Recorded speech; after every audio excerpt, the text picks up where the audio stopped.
God bless you and welcome to your Best Life Ministries. Listen, communication is key to a successful marriage. But here's the thing, not just any kind of communication, positive communication, to where there's two types. You have your verbal and then you have your nonverbal. So with the verbal communication, I'm just going to focus right now on paying each other compliments. Yes, it sounds very simple, but it's something that we really should not take for granted. Compliments such as, boy, you sure look good in that suit today, or, nice haircut, just simple things, you smell really good, just letting your husband know that he is appreciated, that you're still checking him out, that you still can flirt with him, regardless of how long you've been married. Everyone wants to feel good. Everyone deserves to feel good. And you really want to hear those things, and you value those things even more so when they come from your spouse. Absolutely. It's one thing a complete stranger saying you look nice today, but when it's coming from your husband or from your wife, it just really means so much more.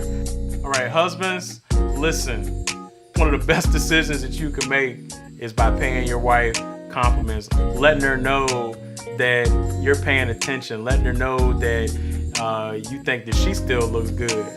She's still looking good. I was telling my wife, how beautiful she is, how nice she looks in her outfit, when she gets her hair done, when she comes back and tell her, hey, I like your hair looks nice. Hey, I like how them jeans fitting on you. Different things like that. Just, letting her know, hey, not only do I love you, you still got my nose open. You still got that appeal. But then also the positive things that go beyond just the compliments. And hey, I appreciate, you doing this or that. Tisha, she does the grocery shopping for us. And she's gifted. But I let her know, man, I really appreciate those things. I appreciate you cleaning up or doing something around the house or something with the kids or whatever. It will, differ depending on, your relationship may not be exactly the same as ours. But the point is that you're sowing positive seeds. And actually, I want to read a scripture. It's found in Ephesians chapter 4, and it's verse 29, and it says, let no corrupting talk come out of your mouths, but only such as is good for building up, as fits the occasion, that it may give grace to those who hear.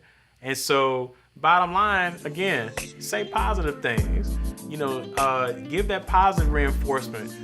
When Jamin does things around the house or outside of the home to help me or to help our family, I do not take it for granted, such as if he goes outside to mow the lawn or he keeps the vehicles clean. I always make it a point to let him know that I appreciate it. I admire it. He did a great job, because these are things that keep our home looking nice. It keeps us in nice looking vehicles that are clean. I don't take it for granted. I don't look at it as, well, that's what he's supposed to do because he's the husband and he's supposed to mow the grass and he's supposed to wash the car. I don't look at it that way, because I know that there's so many men who don't do those things. And I do, from the bottom of my heart, really appreciate him taking care of those things for me. And I greatly appreciate it. That takes some of the load off of me. But I don't want it. Excuse me real quick. Yeah, that's really nice. Thank you. Yeah, but I don't want him to feel as though, that's just what he's supposed to do, and I don't acknowledge it, Things that you acknowledge and things that you tell people, show your gratitude and you're appreciative of it.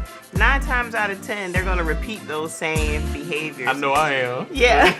But, that's not the motive, but that's just how we work as humans. Right. When you have small children, if you keep telling them, good job, mommy loves your picture, guess what? 10 more minutes later, they're coming back with a whole nother picture, because I showed them praise. I showed them my appreciation, how much I enjoyed their little artwork. So the same thing in our marriage, the things that you want to continue, you have to show your spouse, praise and gratitude so that those actions are repeated. So aside from us paying each other compliments, I also feel like it's important to have continual communication. In my opinion, I don't feel like the only time that you talk to your spouse should be when you wake up in the morning and when you go to sleep at night. I understand that we have jobs. Jamin and I both have very rigorous schedules. We both work 8+ hours a day at our job. In fact, when I wake up in the morning, he's already gone. So I don't see him most mornings, but I make sure that we touch base every single morning. And sometimes when I wake up in the morning and I check my phone, I already have a text message already from him. He's already started his day and I'm just waking up. But my point is, I feel like communication should be consistent. Even if you just take 2 or 3 minutes, during your lunch break or any break that you have, just to shoot your spouse a quick text or a selfie, or it could just be something as simple as an emoji, just to let them know that you are thinking about them, that, you're on their mind, and not to wait until you get home after all the hustle and bustle of the day that, hey, you're on my mind throughout the day. So every morning on my way to work, I make sure that Jamin and I touch base. I give him a phone call, ask him about how his day is going, because like I said, he's already started his day before I even wake up in the morning. And that's important. So even when I come home and he's on his way home, I'm on my way home, there's a quick check-in. But even throughout the day, little text messages, if I'm able to call him during my lunch break just to say hello, I'm thinking about you, I love you, because this builds up to when you actually see each other at home. You really miss each other throughout the day. I hope that you miss your spouse throughout the day. Good point. But yeah, if you miss your spouse, right. let them know. Let right. them know that you are on their mind, that you miss them, and you can't wait to see them. Again, that goes back to that positive communication and wanting to feel valued and appreciated. So, these are just some tips, some things to keep in mind. Very simple things to do. They're totally free. All right, husbands, I want to talk to you just for a little bit about affection. Because remember, we talked about verbal communication. This falls under the nonverbal communication with affection. It's very, very important that you reinforce, that you follow up those words that you say with affection. And I'm not talking about in the bedroom. I'm talking about outside the bedroom, in the living room, or the kitchen. What are some examples of that? Or even in the car. I hold my wife's hand. Whenever I get a chance, we're holding hands, whether it be in the car, whether we are out in the store, we go somewhere, or what have you.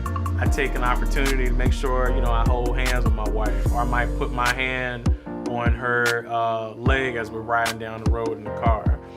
When we're in the house, I'll put my arm around her waist, or if she's standing at the stove, I'll come up behind her and grab her, or I'll kiss her on the cheek, or I'll do those different things, just to be affectionate and have that touch, that reinforcing touch, to follow up those positive words and those positive seeds that I've sown, throughout the day, as Tisha said, with the emails and phone calls and so forth. So it's very, very important.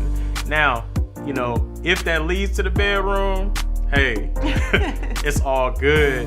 But you shouldn't do those things with the motive, with the intent of, this is where I want to go with it. But let it be pure to where, hey, I'm showing you this affection, not because I want to go, and fellowship, but I'm just doing this because I want to show you some love. And that's very, very important. And oftentimes, a lot of men get frustrated about maybe the area of the bedroom not working out the way they may envision, or maybe they may want. But in all actuality, it starts before you get there. It starts up here. It starts, like I said, with the affection and with showing those things, throughout the day. It starts in the mind. So if I know when I wake up in the morning, or when he wakes up in the morning, he's thinking about me and I'm thinking about him, like it's already started. So in the meantime, throughout the day, I'm missing that. I'm wanting his touch. I'm wanting to talk to him. I'm wanting to hear his voice. This has nothing to do with sex. Okay, so to recap, communication, very, very important, critical to having not only a successful marriage, but a happy marriage, a thriving marriage. So within that communication, you have nonverbal and verbal communication. Very important. Send those texts, send those emails, make those phone calls, send, like I said, an emoji. Yeah, you use the technology that you have, that you utilize every day anyway. And then be deliberate, be intentional with not only those verbal things, the emojis and the texts and all that kind of stuff, but then also with the affection and showing love and the reinforcement. And with that, you can live your best life.